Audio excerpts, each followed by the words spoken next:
Assalamualaikum Pak Irwan, apa kabarnya? Waalaikumsalam warahmatullahi wabarakatuh. Baik Pak Firdaus. Pak Irwan, kebenaran di sini saya menemui Bapak karena ada tugas demonstrasi kontekstual.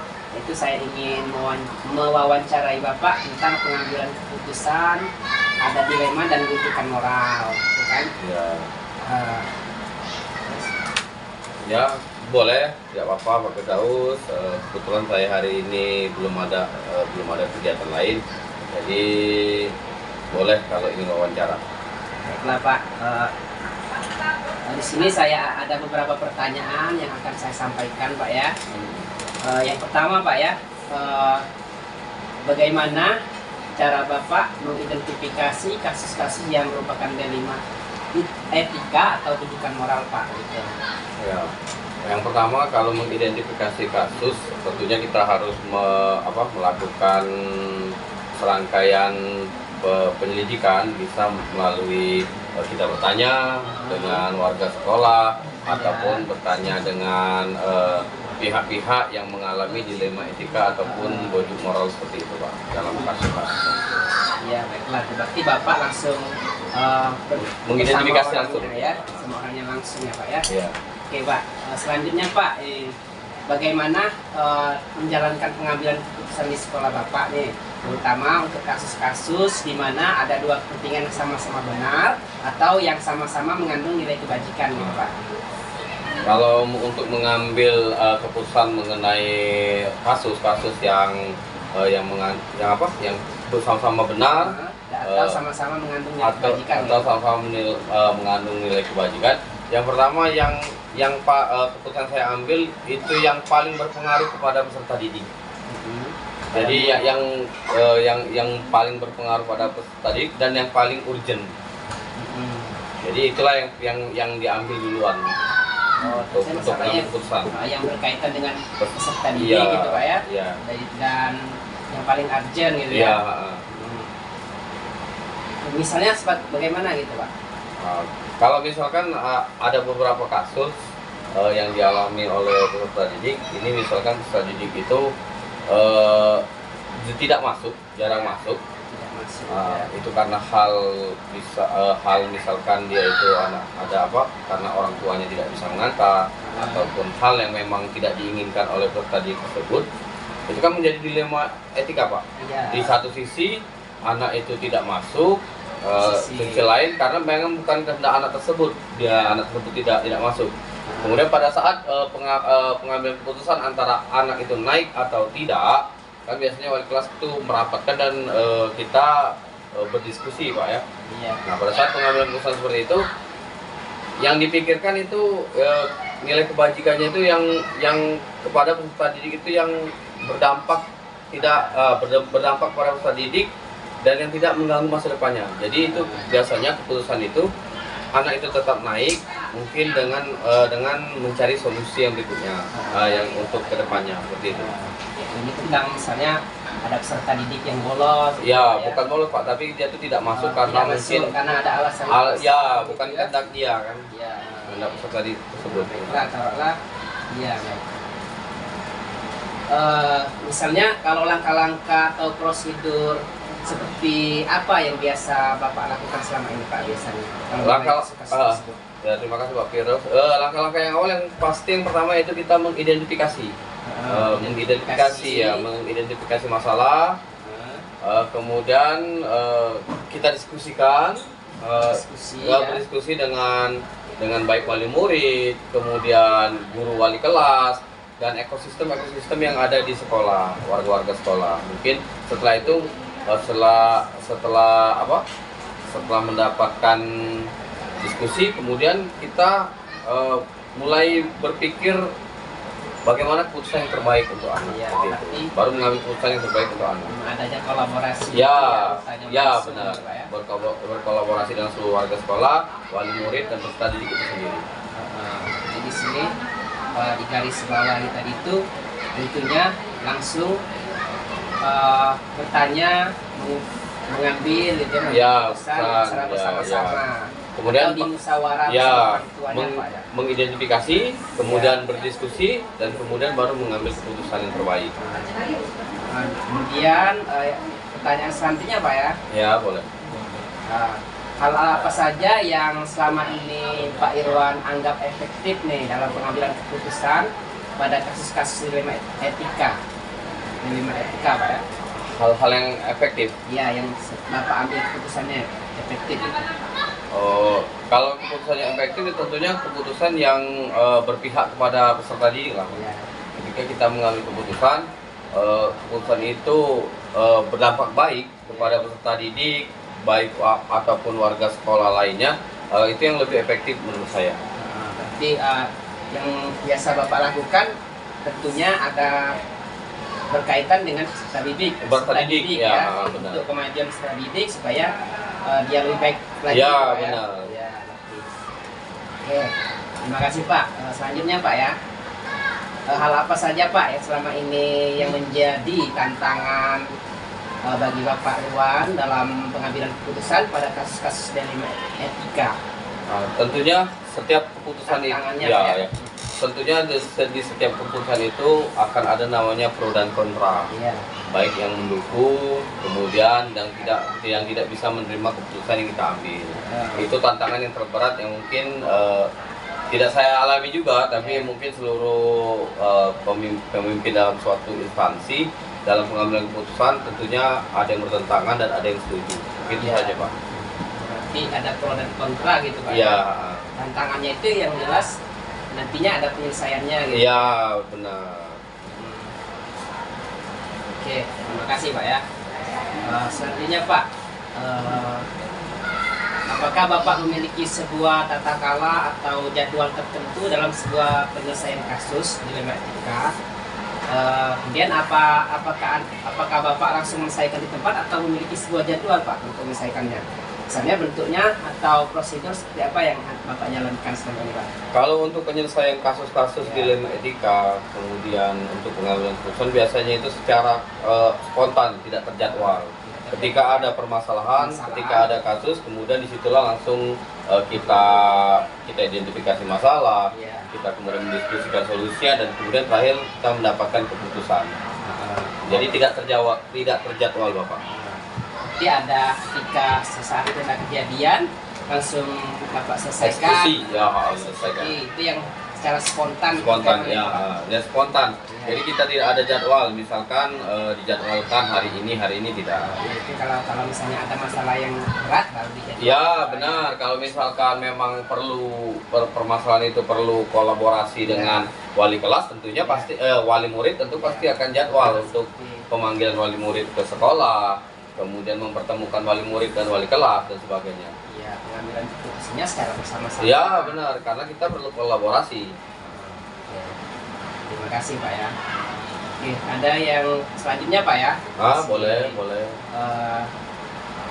Adakah Pak di sini seseorang atau faktor-faktor apa yang selama ini mempermudah Bapak atau membantu Bapak dalam pengambilan keputusan dalam kasus-kasus dilema etika Pak? Karena kita ada sesuatu kasus kemudian yang faktor-faktornya itu untuk mempermudah dan membantu Bapak itu ya kira gimana? Tentunya dalam pengambilan keputusan untuk di sekolah ini khususnya itu saya sangat dipermudah dalam berkolaborasi dengan guru-guru sini. Jadi guru-guru di sini sangat sangat aktif dalam kolaborasi dalam penyelesaian masalah. Kemudian ketika wali murid juga Bapak, begitu wali murid kita melakukan pemanggilan wali murid untuk menyelesaikan suatu masalah, wali murid di sini alhamdulillahnya itu sangat kooperatif. Jadi ketika kita sudah mudah menjalankan kolaborasi, dan disitulah kita akan dapat mengambil keputusan dengan baik yang tidak merugikan peserta didik seperti itu. Tentunya melihat dari paradigmanya gitu ya. Ya, karena kita kalau berkolaborasi kan kita mendengarkan pendapat guru-guru yang kita ajak kolaborasi kan. Jadi semakin banyak pendapat itu akan semakin banyak pencerahan-pencerahan untuk mengambil keputusan seperti itu Pak. Baik Pak. Di sini saya garis bawahi masih bersama-sama gitu. Ya, berkolaborasi. Kemudian permasalahannya itu diselesaikan secara bersama-sama Iya, gitu Pak ya. benar. Dan akhirnya tentunya yang penyelesaiannya tidak akan merugikan sebelah pihak. Iya, Jadi sesama-sama ya. Ada yang beruntung, ada yang keadilannya gitu Pak ya. Sesuai dengan paradigma. Iya benar. Sesuai pemikiran-pemikiran yang ada yang pada saat kita berdiskusi. Oke, baiklah Pak. Kita sampai ke pertanyaan yang terakhir ini Pak ya. Boleh. Dari semua hal yang telah kita sampaikan tadi, pembelajaran apa yang dapat Bapak petik dari pengalaman Bapak dalam mengambil keputusan dilema etika itu? Pembelajaran apa saja Bapak? Ya. Ketika pembelajaran yang saya ambil yang pasti satu, dalam mengambil keputusan pada dilema etika yang berhadapan benar dengan benar, kemudian yang melibatkan peserta didik, itu harus kita ambil keputusan yang benar-benar benar dan tidak merugikan peserta didik. Kemudian dalam pengambilan keputusan pun kita sangat memerlukan kolaborasi baik dengan warga sekolah, kemudian wali murid ataupun peserta didik itu sendiri. Jadi kolaborasi itu yang paling penting dalam pengambilan keputusan yang saya ambil. Oke. Nah, di sini sudah sesuai dengan paradigma tadi Pak ya. Sudah Bapak ambil, ada yang benar PS benar, gitu ya. Ada yang rasa kasihan. Ya, itu terkadang kita memang sebagai manusia itu rasa kasihan ada dalam diri, tapi kita harus tetap apa yang benar itu dan tidak merugikan wali murid, peserta didik, mungkin itu yang kita akan ambil. Intinya yang terbaik gitu Pak ya. Iya, betul. Sesuai dengan paradigma gitu ya. Oke Pak, ternyata sudah sampai ke akhir pertanyaan tadi. Boleh. Sudah selesai. Terima kasih Pak ya atas kesempatannya dan waktu yang Bapak berikan hari ini. Beneran Bapak orang sibuk ya. Yaitu jadi alhamdulillah sudah bisa menyempatkan diri itu, menyelesaikan tugas saya terutama ya. Sama-sama Pak Firdaus, semoga cepat terselesaikan pendidikan guru penggeraknya dan menjadi guru yang tergerak, bergerak dan menggerakkan. Baiklah, terima kasih. Ditunggu aksi-aksi nyatanya untuk sekolah ini. Iya, terima kasih Pak. Iya. Dan saya akhirnya wassalamualaikum warahmatullahi wabarakatuh. Waalaikumsalam warahmatullahi wabarakatuh. Assalamualaikum Ibu, apa kabarnya? Alhamdulillah sehat Bu ya. Baiklah Bu, saya ini kebenaran ada tugas nih dari guru penggerak, yaitu demonstrasi kontekstual modul 3.1 Bu, tentang kepemimpinan, keputusan pemimpin Bu ya. Nah di sini apakah Ibu bisa meluangkan waktu untuk saya Bu, kira-kira 15 atau 20 menit gitu Bu? Siap. Baiklah Bu, kita mulai saja Bu ya. Dengan pertanyaan pertama nih, selama ini bagaimana Ibu dapat mengidentifikasi kasus-kasus yang merupakan dilema etika atau rujukan moral? Baiklah, Ibu akan jawab. Selama ini saya saat mengidentifikasi kasus-kasus dilema etika, saya berkoordinasi dengan guru untuk melihat kasus tersebut, siapa yang terlibat, dengan melihat kebenaran yang ada, yang dilakukan pengujian kebenarannya. Lalu musyawarah untuk pengambilan keputusan sesuai dengan peraturan yang berlaku yang sudah disepakati bersama. Baik, di sini saya garis bawahi berarti adanya koordinasi bersama-sama warga sekolah gitu Bu ya. Iya. Kemudian diputuskan secara bersama-sama. Iya. Baiklah Bu, terima kasih. Oke, pertanyaan kedua Bu ya. Selama ini bagaimana Ibu menjalankan pengambilan keputusan di sekolah Ibu, terutama untuk kasus-kasus di mana ada dua pentingan nih, yang sama-sama benar atau sama-sama mengandung nilai-nilai kebajikan?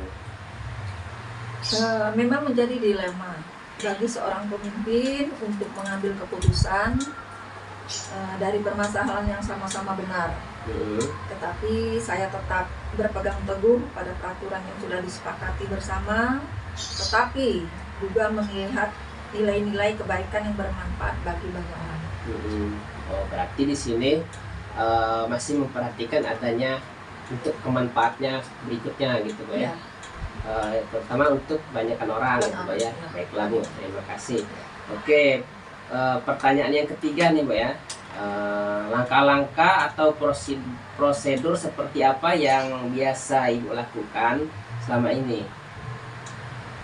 Sebelum mengambil suatu keputusan dari suatu permasalahan yang ada, dengan mencari fakta atau data, pemanggilan yang bersangkutan, koordinasi dengan pihak terkait, komunikasi bersama staf, wakil, serta guru yang bersangkutan untuk menyelesaikan permasalahan. Baiklah Bu, berarti adanya koordinasi juga gitu Bu ya. Tentunya semua itu harus ada koordinasi. Baiklah Bu, pertanyaan yang keempat ini Bu, hal-hal apa saja yang selama ini Ibu anggap efektif dalam pengambilan keputusan pada kasus-kasus dilema etika? Hal-hal yang menurut saya efektif bahwa keputusan yang saya ambil adalah melakukan konferensi internal dengan guru.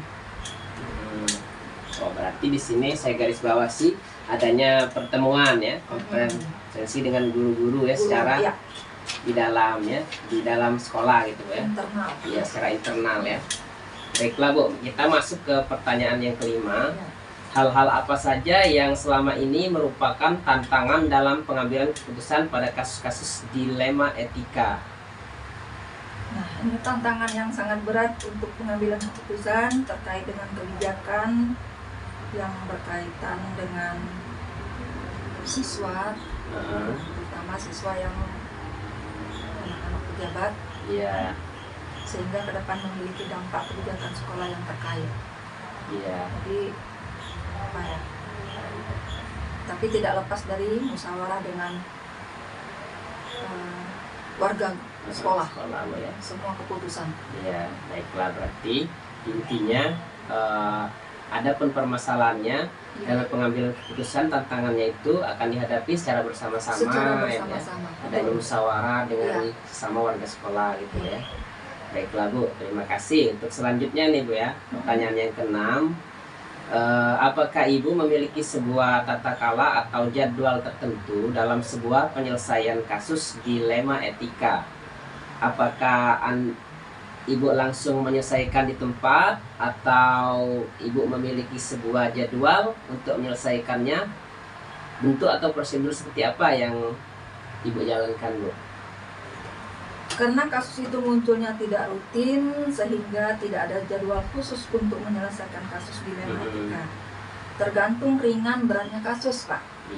Jika kasus itu ringan, maka bisa diselesaikan dengan secara langsung saat itu juga. Tetapi jika permasalahan yang berat sehingga memerlukan penanganan melalui tahapan-tahapan yang berlaku, seperti meninjau fakta, data, dan komunikasi dengan semua pihak, yaitu murid, lalu berkoordinasi, musyawarah dengan tim untuk mengambil keputusan yang terbaik. Baiklah Bu, berarti di sini masih bermusyawarah ya. Tergantung dengan atau berat permasalahan. Kalau permasalahannya ringan, bisa langsung diputuskan. Tapi kalau berat, perlu musyawarah ya, tergantung permasalahan gitu ya. Baiklah Bu, terima kasih. Pertanyaan yang ketujuh nih Bu, apakah selama ini ada seseorang atau faktor-faktor apa yang selama ini mempermudah atau membantu Ibu dalam pengambilan keputusan, terutama dalam kasus-kasus dilema etika? Faktor-faktor yang mempermudah saya dalam pengambilan keputusan adalah koordinasi dengan baik dengan tim seperti wakil, staf, guru, komite, wali murid, serta peraturan yang berlaku atau yang disepakati bersama. Berarti adanya koordinasi ya dengan warga sekolah, tapi tetap dengan musyawarah intinya Bu ya. Karena setiap ada permasalahan atau bagaimana itu tidak bisa kita putuskan secara sendiri gitu. Melibatkan warga sekolah juga gitu Bu ya, yang ada masalah dalam hal tersebut. Nah, baik Bu, sekarang kita sampai kepada pertanyaan terakhir nih Bu ya. Dari semua hal yang telah disampaikan Ibu tadi, pembelajaran apa yang Ibu petik dari pengalaman Ibu dalam mengambil keputusan dilema etika, Bu? Pembelajaran yang saya dapatkan adalah dalam pengambilan keputusan adalah pentingnya komunikasi dan koordinasi yang baik semua pihak agar pengambilan keputusan akhir yang diambil sesuai dengan sasaran dan berdampak positif serta berpihak kepada Iya, baiklah, Bu. Di sini saya garis bawahi bahwasanya pentingnya dalam pengambilan keputusan itu adanya komunikasi gitu, Bu ya, sama warga-warga sekolah kita gitu, Bu ya. Terus tuh ada koordinasi. Tentunya dalam keputusan-keputusan itu akan menghasilkan hal-hal yang positif berpihak kepada murid gitu. Nah, baiklah, Bu. Terima kasih, Bu ya, atas waktunya yang sudah Ibu luangkan kepada saya pada hari ini, Bu. Baiklah, Bu ya. Saya akhiri. Wassalamualaikum warahmatullahi wabarakatuh, Bu.